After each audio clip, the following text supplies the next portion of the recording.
د زابل ولایتي مسؤلین وایي موږ د ولسونو امیران نه بلکې خادمان یو او په هر رنګه حالاتو کې به د ولس ستونزو ته رسیدګي کوو.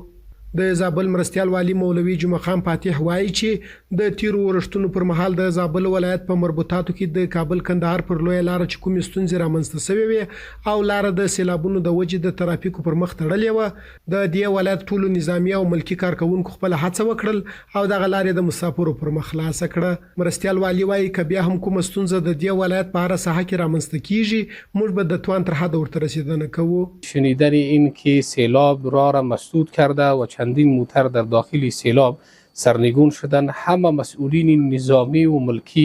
که در رأس جناب حاجی والی صاحب، خود ما و خلاصه که قماندانی امنیه، ضد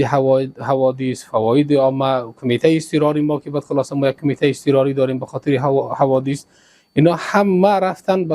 الحمدلله که در مدت محدود سرک را برای آبرین باز کردن و موتورهایی که در اونجا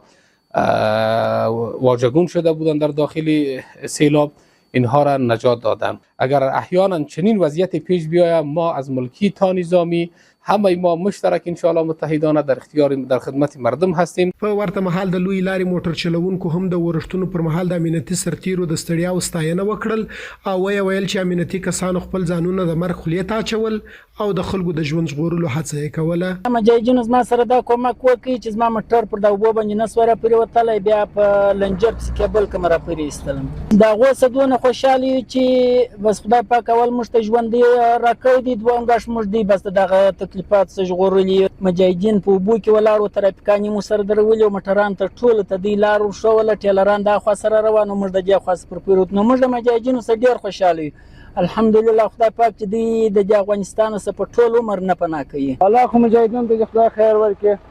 او نن خپل تر وسه زموږ سره ډېر کومک وکړي. ماښام پر 10 بجې تقریبا راوښتلم